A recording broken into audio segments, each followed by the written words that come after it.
Sigamos con problemas de cálculo de potencial eléctrico. Aquí tenemos un caso de un dipolo, donde ahora queremos calcular el potencial eléctrico en un punto P fuera de cualquier eje, siempre y cuando el punto P no se encuentre demasiado cerca del dipolo. Esto sería el punto.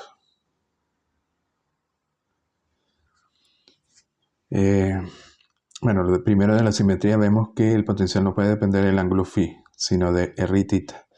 Este punto, si lo hacemos girar sobre el ángulo φ, que sería el ángulo respecto al eje XY, respecto al eje X en el plano XY, si esto lo hacemos girar, no se puede distinguir el potencial, porque solo va a depender de r y θ.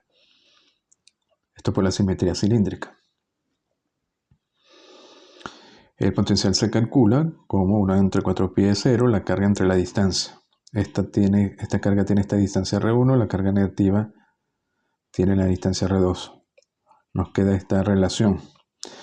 Y ahora todo se trata de aproximar, en este caso R2 menos R1 y R1 por R2. Tenemos que aproximarlo en función de r y θ, porque lo queremos tener en coordenadas polares. Bueno, entonces, ¿qué hacemos en este caso? Este punto P, como R es mucho mayor que A, vamos a suponer que el punto P estuviera muy alejado. Al ser mucho mayor que A, es como si el punto P estuviera muy alejado del dipolo. Si lo alejamos hacia el infinito, fíjense que R1, este ángulo se va abriendo hacia el punto P que se va al infinito, igual para menos Q el ángulo se va abriendo, ¿no?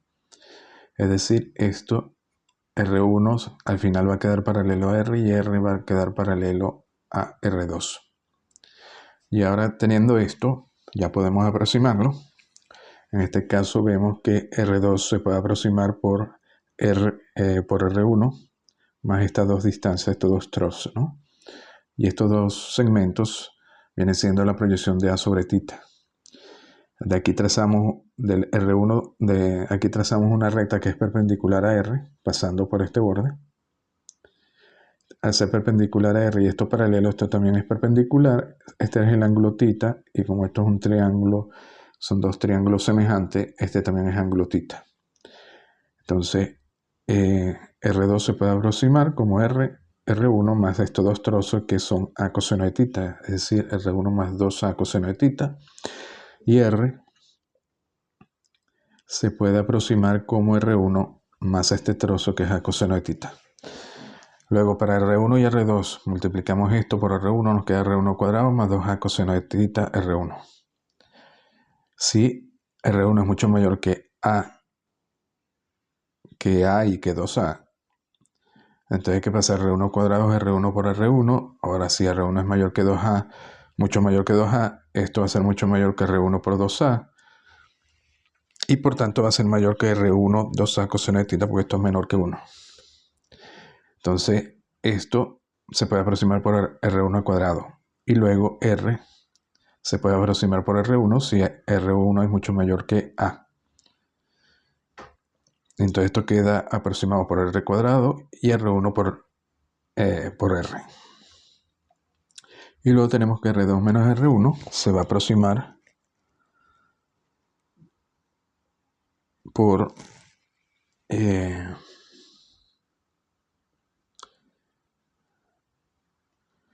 R2, que es esta distancia, menos R1, se va a aproximar por 2A coseno de θ.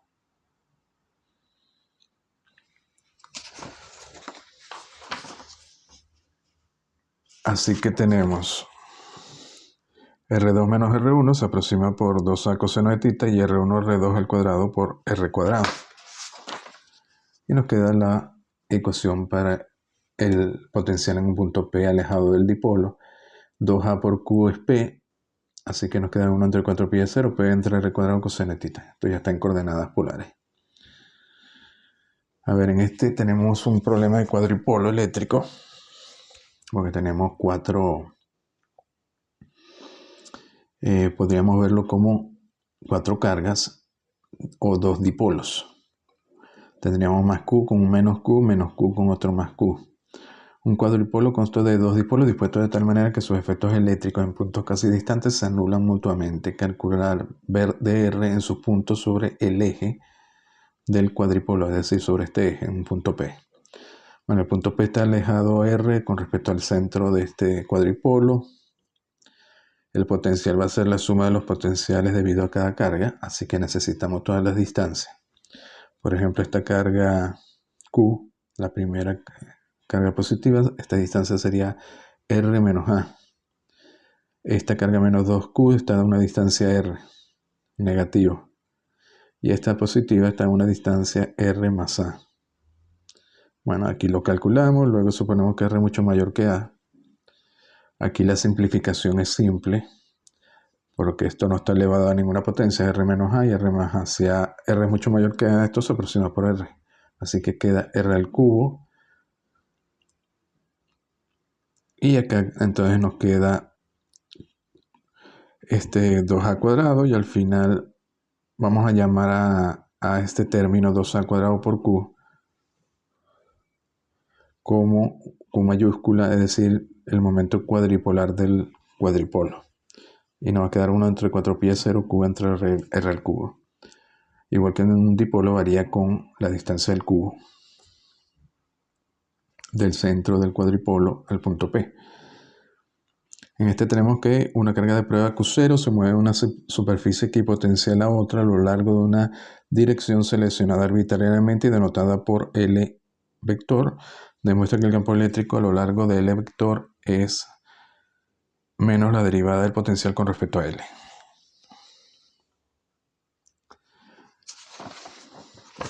A ver, tenemos aquí un punto P. Estas son las líneas equipotenciales.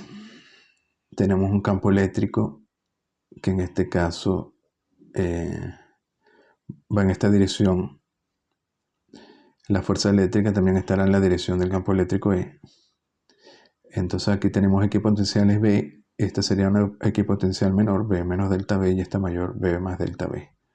Y tenemos una dirección que nos daban L, que no tiene por qué coincidir con la dirección de E. Θ sería el ángulo que forma la fuerza o el vector eléctrico con L. Y delta R sería cuando nos movemos de una equipotencial a otra. De esta equipotencial a esta equipotencial, esta sería la distancia de delta L. Esto es θ, este ángulo, esto es θ también. Y este ángulo de aquí a aquí es pi menos θ. Entonces, si la carga de prueba Q0 se mueve de la equipotencial B a B más delta B, el cambio de potencial será delta B. Lógicamente estamos pasando de aquí, el potencial aumenta en delta B y el trabajo realizado sería entonces la carga de prueba por el incremento de potencial delta B.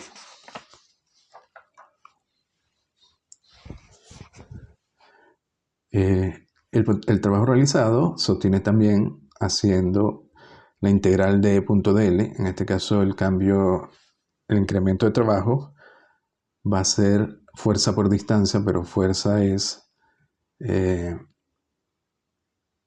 bueno, aquí fíjense que un detalle, el campo eléctrico va en la dirección contraria a la fuerza, ¿no?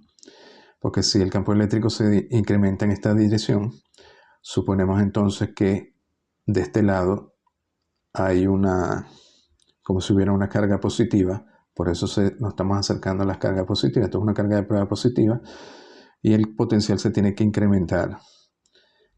Cuando nos acercamos hacia esta carga positiva, entonces el campo eléctrico tiene que ir en esta dirección, saliendo de las cargas positivas, en dirección contraria al incremento del potencial.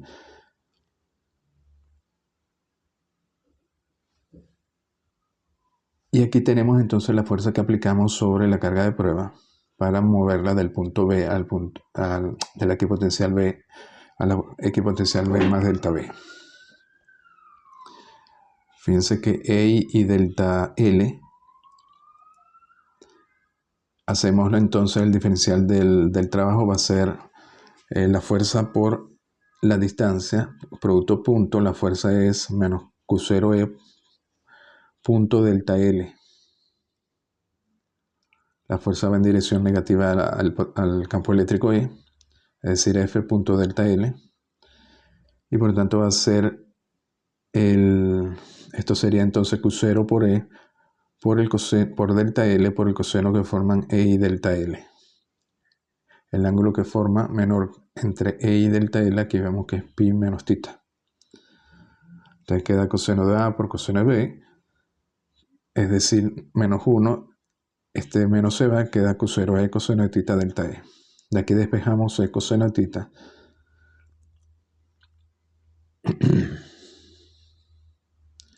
Y nos queda E coseno de tita, va a ser delta W entre Q0 entre delta L. Pero recuerden que delta W entre Q0, donde Q0 es la carga de prueba, estamos hablando del cambio de energía por unidad de carga, y eso es precisamente el cambio de potencial. Entonces nos queda que E coseno de tita es delta V entre delta L.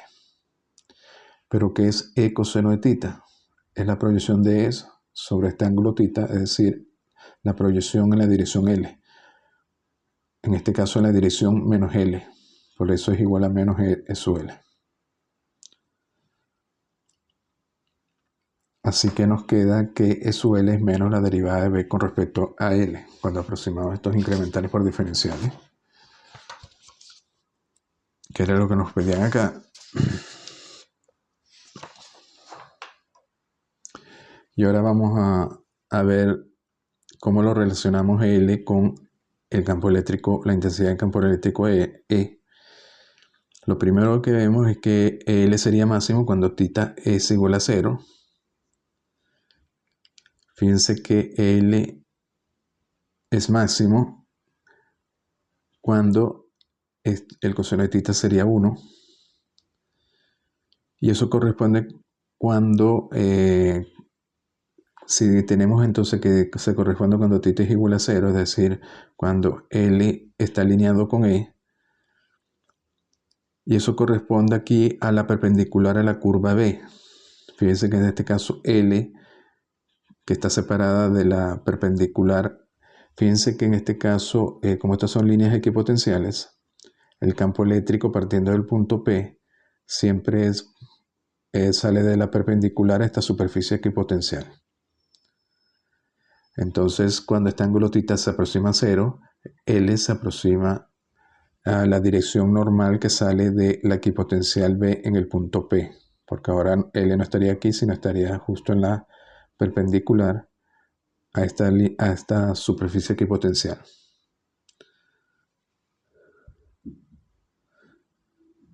Entonces, ¿qué tenemos? Menos delta L máximo, cuando de 3, cuando sería E sub L menos de E sub L máximo, sería cuando este ángulo es 0, pero cuando este ángulo es 0, esto es 1, así que tenemos E. Por tanto, E nos daría entonces menos E sub L máximo, pero E sub L es menos la derivada del potencial con respecto a L. Así que el campo eléctrico es menos el potencial, la derivada del potencial con respecto a L máximo. Es decir, la dirección de E nos da la dirección del cambio máximo del potencial. O si queremos hallar la dirección de L, tenemos que conseguir la dirección en donde el potencial cambia más por unidad de desplazamiento, que en este caso sería en esta dirección, que coincidiría con L, con E, el campo eléctrico E.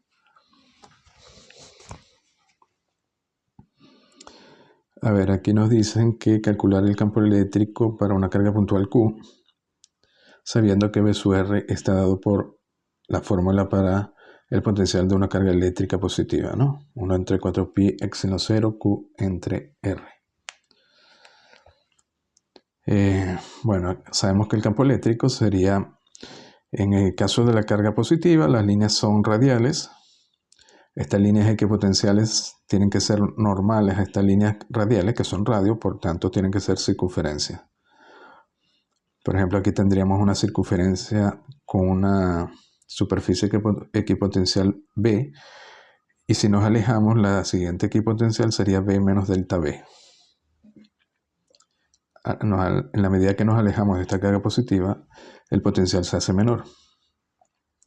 habíamos dicho que el campo eléctrico no, es menos la derivada del potencial con respecto a L máximo, donde L es la dirección. En este caso, L vamos a usar la dirección radial por simetría, por ser una carga puntual, y por tanto L ya sería directamente perpendicular a las líneas o a las superficies equipotenciales B o en la dirección del gradiente máximo. Por tanto, solo tenemos para hallar el campo eléctrico, solo tenemos que derivar B con respecto a R, porque ya es máximo, y por tanto ya nos debería dar el campo eléctrico. De hecho, si derivan esto, el negativo de esto con respecto a R, obtenemos la fórmula para el campo eléctrico.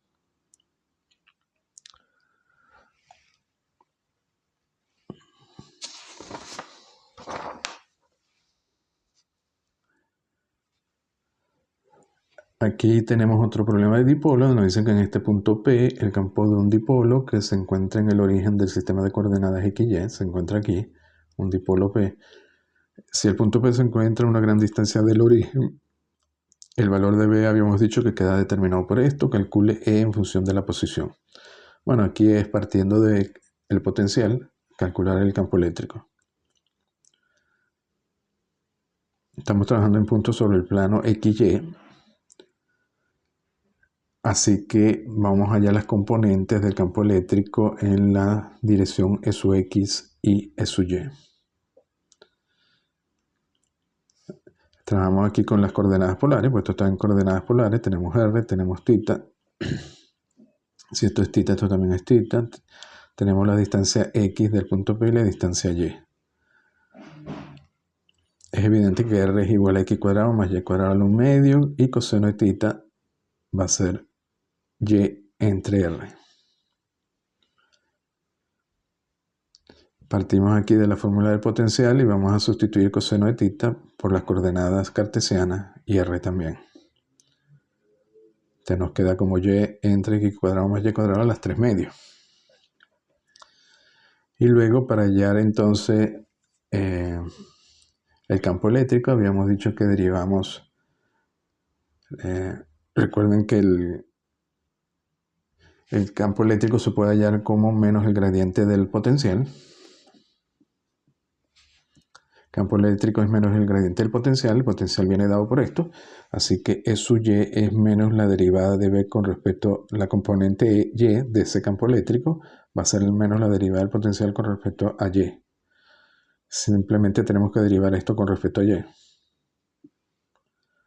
Y hallamos el campo eléctrico en la dirección Y.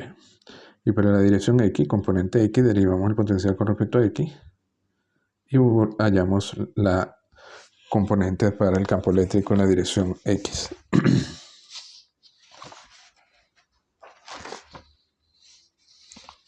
Y así tenemos ya las componentes del campo eléctrico E sub X y E sub Y para un punto sobre el plano XY en coordenadas cartesianas. A ver, esto trata sobre energía, fuerza eléctrica y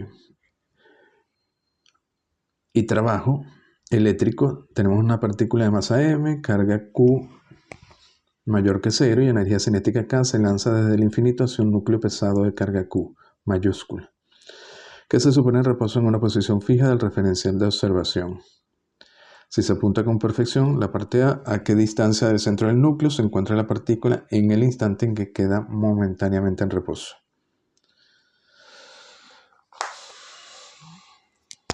Bueno, venimos desde el infinito. Sabemos que la fuerza de repulsión va a ser KEQ por Q mayúscula entre R cuadrado. El diferencial del trabajo va a ser esa fuerza eléctrica por el diferencial de R.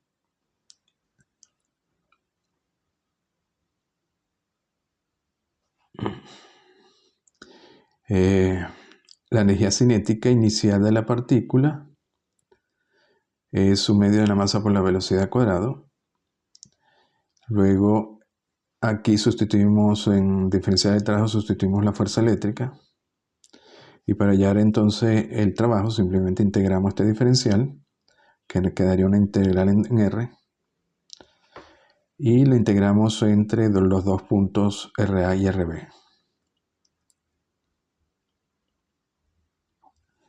Cuando nos movemos de un punto A a un punto B en dirección a la carga Q.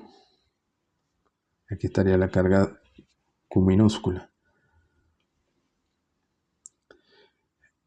Nos queda entonces el trabajo que depende entre 1 entre RB menos 1 entre RA. Como la carga viene desde el infinito, suponemos RA tendiendo a infinito, este término se va y simplemente nos queda el término 1 entre RB. Y sabemos que toda esta energía cinética queremos, porque nos dice que a qué distancia del centro del núcleo se encuentra la partícula en el instante que queda momentáneamente en reposo, es decir, cuando pierde toda su energía cinética. Y esa energía cinética se pierde en forma de trabajo.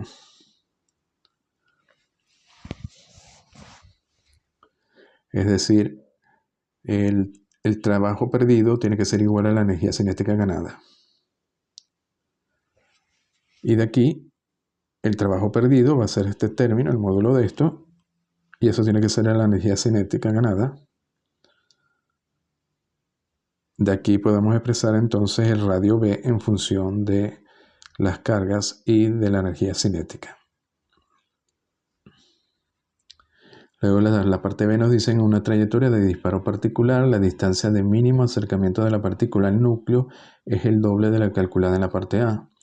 Determinar la rapidez de la partícula en el instante de máximo acercamiento. Bueno, máximo acercamiento se va a dar cuando el radio es RB. Entonces nos dicen si RB es igual a esto, pero fíjense que aquí nos dicen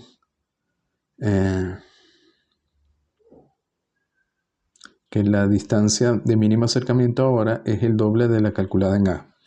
Entonces la distancia de acercamiento máxima va a ser RB, el doble de esta, 2KQ, Q mayúscula entre K. Y ahora tenemos que hallar la velocidad. Bueno, hacemos lo inverso que hicimos antes. El trabajo perdido va a ser esto. Tenemos RB, sustituimos RB acá. Y nos queda entonces que el trabajo perdido tiene que ser la energía cinética inicial entre 2. Y de aquí calculamos la nueva velocidad. Si la energía cinética ahora tiene que ser un medio de la que era anteriormente, calculamos qué velocidad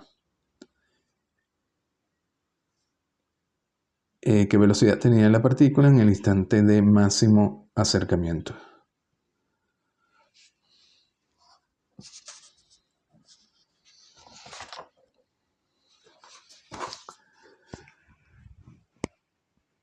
A ver, este es un problema de carga discreta. Nos dice que deducir una expresión que represente el trabajo realizado necesario para colocar a 4 cargas en las posiciones indicadas. Esto es una configuración de cargas. Carga negativa, positiva más Q, negativa más Q, que forma un cuadrado. Y nos piden encontrar el trabajo realizado para lograr esta configuración. Entonces, ¿qué nos dice la lógica? Bueno, partimos de una carga inicialmente, por ejemplo en este caso la carga negativa, que le llamamos la carga inicial o cero, y luego vamos a ir acercando todas las demás cargas Q, menos Q y más Q desde el infinito hacia la carga menos Q, y la vamos a poner en su posición, es decir, que esta carga va a quedar a una distancia A, esta va a quedar a una distancia A también, y esta carga menos Q quedaría a esta distancia que sería la diagonal. Entonces tenemos que ir calculando los trabajos realizados para poner estas 3 cargas en posición respecto a menos Q.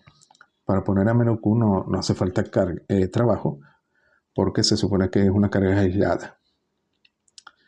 No estaba rodeada de ninguna otra carga y por tanto no se requiere trabajo, porque no hay fuerza eléctrica. Entonces traemos la carga más Q, la primera, esta la llamamos la primera carga, desde el infinito a una distancia A de menos Q. Y el trabajo sabemos que es KE por la carga Q menos Q cuadrado entre la distancia que es A. ¿Qué pasa para la segunda carga más Q? Esta carga que está aquí Bueno, ahora esta carga que la traemos desde el infinito, de cualquier parte del infinito hasta este punto, tiene que interactuar con esta carga más Q y con esta carga menos Q. Entonces el trabajo se compone de dos términos. Entonces sería esta carga con esta, sería menos Q cuadrado por la distancia que es A.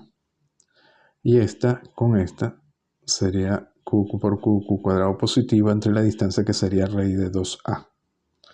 Y aquí tenemos entonces el trabajo para traer esta segunda carga. La carga negativa 3, esta va a tener el efecto de estas tres cargas, porque ya están en posición. Las traemos de cualquier parte del infinito hasta este punto. Entonces el trabajo para traer esta tercera carga va a interactuar con estas tres cargas. Con esta sería menos Q cuadrado entre A. Perdón, esta de aquí. Esta de aquí. Esta con esta sería menos Q cuadrado entre A. Luego tendríamos esta con esta. También sería menos Q cuadrado entre A. Y luego tenemos esta con esta. Como las dos son negativas, sería Q cuadrado positivo entre la distancia que ahora es raíz de 2A. Y tenemos el trabajo 3. Y el trabajo total sería la suma de los trabajos. Y al final el trabajo queda negativo. Y queda proporcional a Q cuadrado y dividido entre A.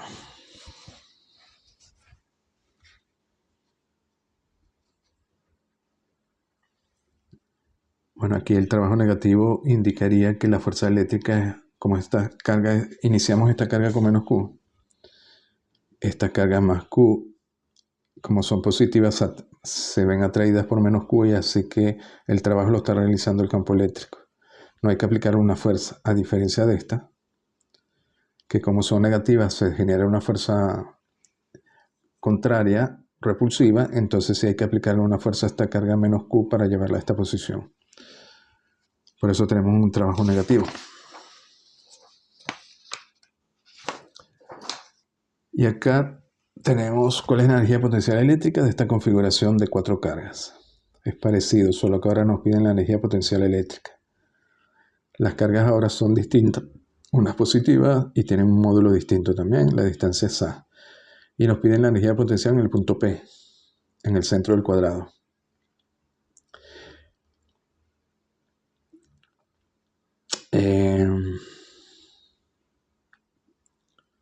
Para referencia, el potencial en el punto P se puede calcular desde 500 voltios.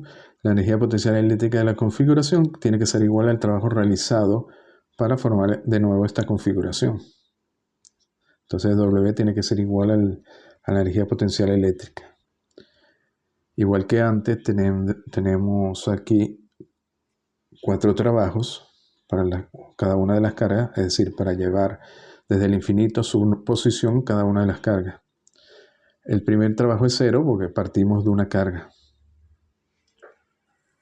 En este caso, si partimos de la primera carga, para ponerla en esta posición, cuando no hay cargas cercanas, el trabajo es 0. Igual que hicimos en el problema anterior. El trabajo para la segunda carga, Q2, y habíamos visto que entonces era KE por Q1 por Q2 por la distancia final, que es A. Q3, bueno, Q3 igual que anteriormente, tiene que interactuar con Q2 y con Q1.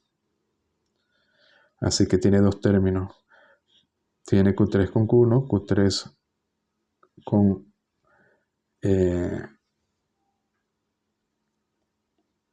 Q3 con Q2.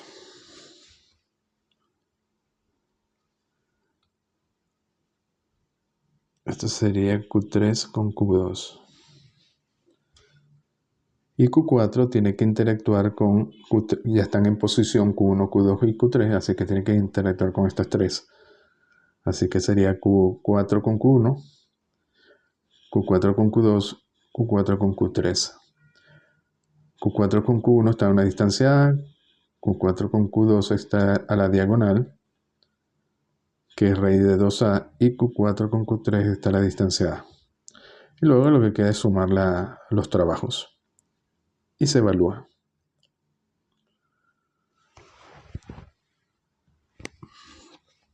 Y nos da al final menos 6,4 por 10 a la menos 7 joules. Bueno, este también tiene que ver con trabajo en una configuración de carga. Hay dos cargas Q de este valor positivo, se encuentra fija en el espacio separado por una distancia D de 2 centímetros.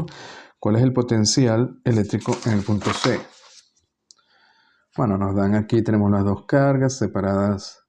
El punto C está aquí en el medio de las dos cargas. Nos dan esta distancia D, esto sería un medio y un medio. Nos dicen que C está también a un medio en la vertical. Entonces, ¿cuál es el potencial eléctrico en el punto C? Bueno, va a ser de nuevo el trabajo para formar el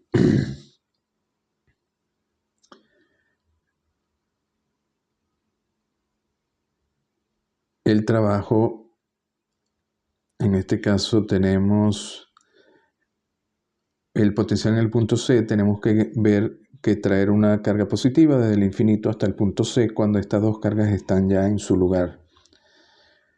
Entonces vamos a tener dos trabajos debido a esta carga y debido a esta otra carga. Por la simetría, como esto está en la diagonal, los trabajos van a ser iguales. Y el trabajo va a ser entonces KE por la carga de prueba Q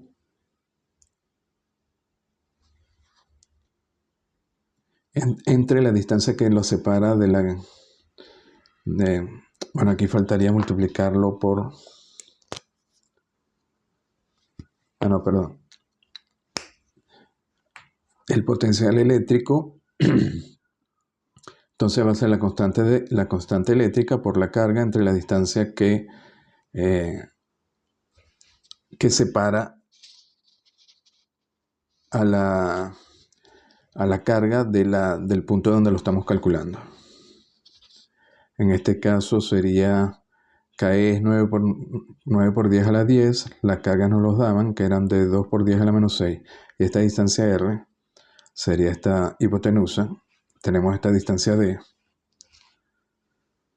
así que la distancia R sería 0,01414, porque esta distancia D sería 0,02, 2 centímetros, esto sería 1 centímetro. Entonces podemos calcular aquí el trabajo. Y luego el potencial en este punto, en el punto C, entonces va a ser 2 veces ese trabajo. Y por tanto va a ser 2,55 por 10 a la 6. La parte B nos dice que tenemos una tercera carga Q. Se aproxima lentamente del infinito hasta C. ¿Cuánto trabajo debe realizarse? Bueno, si traemos una tercera carga Q desde el infinito a esta posición C, ¿qué trabajo se debe realizar?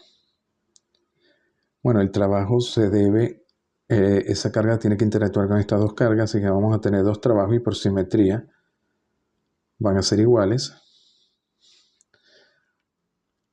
Y sabemos que ese trabajo lo podemos calcular directamente porque ya calculamos el potencial en el punto P, en el punto C, perdón.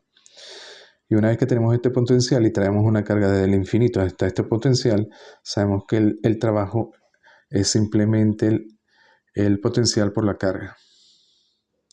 Aquí las cargas Q1 y Q2 son iguales a Q y los potenciales BP1 y BP2 serían los el potencial en el punto C debido a las dos cargas. Aquí nos quedaría entonces Q por BP1 más BP2, pero ya habíamos calculado el potencial en el punto C, y el potencial en el punto C se debe al potencial debido a las dos cargas BP1 más BP2, a la suma de las dos. Ya lo habíamos calculado como B. Al final nos queda simplemente que para traer una carga del infinito a C, multiplicamos la carga por ese potencial B. El potencial ya lo habíamos calculado, la carga la sabemos, y nos da 5,1 joules. En la parte C nos dice cuál es la energía potencial U de la configuración que se obtiene cuando la tercera carga está en su lugar. Bueno, esto ya lo habíamos hecho anteriormente. ahora tenemos 3 cargas y calcular el potencial, ¿no? El potencial aquí, si partimos de una carga inicialmente, para traer la segunda carga, por ejemplo, esta segunda carga positiva, sería KE Q cuadrado entre D', y luego la tercera carga para traerla va a interactuar con esta y con esta, así que tenemos dos términos, KE por Q cuadrado entre D y KE por Q cuadrado entre D'. Y bueno, simplemente sustituimos valores y nos da 6,9 joules. Fíjense que ahora hay una diferencia. Esto nos dice que la energía potencial de esta configuración es 6,9 joules, mientras que el trabajo realizado para traer la tercera carga al punto C nos da 5,1 joules. Entonces, ¿dónde está la diferencia de 1,8? Bueno, esto se debe a que esta energía de 5,1 joules sería el trabajo para colocar la tercera carga en posición cuando estas dos cargas ya están en su sitio. Y si queremos calcular la energía potencial de las 3 cargas, es decir, de toda la configuración de cargas, hay que agregarle el trabajo, aparte del trabajo para la tercera carga, posicionarla cuando ya tenemos 2, sería el trabajo para posicionar la segunda carga cuando ya tenemos una de las cargas. Es decir, sería este término. Sería KE Q cuadrado entre D. Si ustedes calculan esto, que es este término que tenemos aquí, nos da exactamente 1,8, que es la diferencia. Bueno, lo dejamos hasta aquí.